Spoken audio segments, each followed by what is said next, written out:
Hi friends, ഇന്നത്തെ എൻ്റെ recipe നല്ലൊരു പ്രോൺസ് ബിരിയാണിയാണ് കേട്ടോ.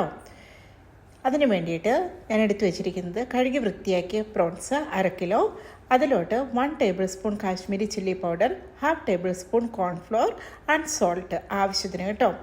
അത്രയിട്ട് നന്നായിട്ട് മിക്സ് ചെയ്ത് 1 സ്പൂൺ കോക്കനട്ട് ഓയിൽ കൂടി ഒഴിച്ച് നന്നായിട്ട് അതിനെ മാരിനേറ്റ് ചെയ്ത് ഒരു 20 to 30 മിനിറ്റ്സ് ഫ്രിഡ്ജിൽ സെറ്റ് ആവാൻ വേണ്ടിയിട്ട് നമുക്ക് വെക്കാം കേട്ടോ. ഇനി ബാക്കി ഇൻഗ്രീഡിയൻസ് നമുക്ക് കണ്ടാലോ. അതിന് വേണ്ടിയിട്ട് ഞാൻ 4 സവോള എടുത്തിട്ടുണ്ട്. അതിൽ 2 എണ്ണം തിന്നായിട്ട് സ്ലൈസ് ചെയ്തിട്ടുണ്ട്, 2 എണ്ണം സാധാ പോലെയും സ്ലൈസ് ചെയ്തിട്ടുണ്ട്. പിന്നെ 3 ടൊമാറ്റോ എടുത്തിട്ടുണ്ട്, ginger garlic paste, crushed green chilli, പിന്നെ കൊറിയാണ്ടർ ആൻഡ് മിൻറ്റ് ലീവ്സ് എടുത്തിട്ടുണ്ട് കേട്ടോ, 1/2 കപ്പ് വീതം. Garam masala 1 table spoon, 2 table spoon coriander powder and 2 table spoon Kashmiri. Then carrot എടുത്തിട്ടുണ്ട്, വിസ്ക് ചെയ്ത കർഡും എടുത്തിട്ടുണ്ട്. ഇനി ഇവിടെ ഒരു പാൻ വെച്ച് കൊടുത്തിട്ടുണ്ട്. ഇതിലോട്ട് ഞാൻ 1 ടേബിൾ സ്പൂൺ വെളിച്ചെണ്ണ ഒഴിച്ച് കൊടുത്തിട്ടുണ്ട്.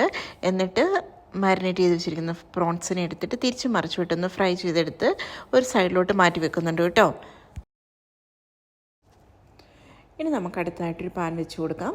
അതിലോട്ട് അത്യാവശ്യം നന്നായിട്ട് നമുക്ക് എണ്ണ ഒഴിച്ച് കൊടുക്കാം. ഇവിടെ ഞാൻ എടുത്തിരിക്കുന്നത് സൺഫ്ലവർ ഓയിലാണ് കേട്ടോ.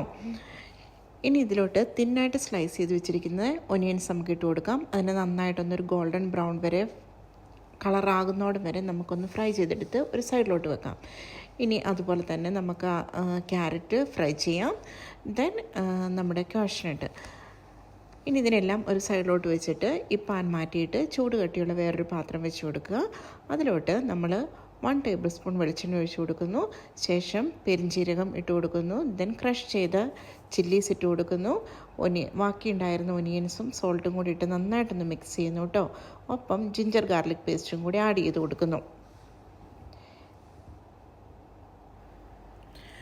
അടുത്തതായിട്ട് ഇതിലോട്ട് ഞാൻ 2 table spoon Kashmiri chilli powder ഇട്ട് കൊടുക്കുന്നുണ്ട്. ഒപ്പം 1.5 സ്പൂണ് കൊറിയാണ്ടർ പൗഡറും ഇട്ട് കൊടുത്തിട്ടുണ്ട്. ദെൻ ഒരു 1/2 ടേബിൾ സ്പൂൺ ഗരം മസാല ഇട്ട് കൊടുത്തിട്ടുണ്ട്. ദെൻ കുറച്ച് മഞ്ഞൾപ്പൊടിയും ഞാൻ ആഡ് ചെയ്യുന്നുണ്ട് കേട്ടോ. ഇനി അതിലോട്ട് ഞാൻ അരിഞ്ഞു വെച്ചിരിക്കുന്ന തക്കാളി ഇട്ട് കൊടുക്കുന്നുണ്ട്. ഇനി ഇതിനെല്ലാം നന്നായിട്ടൊന്ന് മിക്സ് ചെയ്യാം.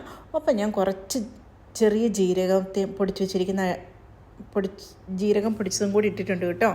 എന്നിട്ട് നമ്മുടെ വറുത്ത് വെച്ചിരിക്കുന്ന പ്രോൺസിന് ഇട്ട് കൊടുത്തു. മല്ലിച്ചപ്പിടുന്നുണ്ട്, മിൻറ്റ് ലീവ്സ് ഇടുന്നുണ്ട്, ദെൻ വിസ്ക് ചെയ്ത കർഡും ഇട്ട് കൊടുക്കുന്നുണ്ട്. ഇനി എല്ലാത്തിനെയും കൂടെ നന്നായിട്ടൊന്ന് യോജിപ്പിച്ചിട്ട് ലോ ഫ്ലെയിമിൽ നമുക്കൊന്ന് അടച്ചു വെച്ചൊരു 5 to 10 മിനിറ്റ്സ് വേവിക്കാം.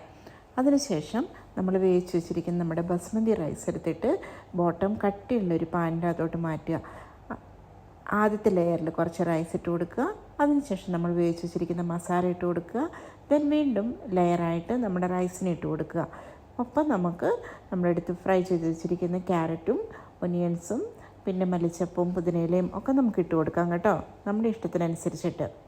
ഇനി അതിനെ നമുക്ക് വീണ്ടും നന്നായിട്ടൊന്ന് കവർ ചെയ്തിട്ട് കട്ടിയുള്ള എന്തെങ്കിലും ഒരു പാത്രം അടിയിൽ വെച്ചിട്ട് നമുക്കതിനെ മൂടി അടച്ചു വെച്ച് ഒരു ദം ചെയ്യാൻ വേണ്ടിയിട്ട് വെക്കാം. ഒരു 10 മിനിറ്റ്സ് കഴിഞ്ഞപ്പം ഞാൻ ആ പാത്രം മാറ്റിയിട്ട് ഞാനതിനെ ഒരു സെർവിങ് ബൗളിലോട്ട് ഞാൻ മാറ്റിയിട്ടുണ്ട് കേട്ടോ. നല്ല ടേസ്റ്റുള്ള മസ്റ്റ് ഐറ്റമാണ് കേട്ടോ. നല്ലൊരു ബിരിയാണിയാണ്. എല്ലാവരും ട്രൈ ചെയ്ത് നോക്കണം. എന്നിട്ട് നിങ്ങൾ അഭിപ്രായം അറിയിക്കണം കേട്ടോ. Thank you so much.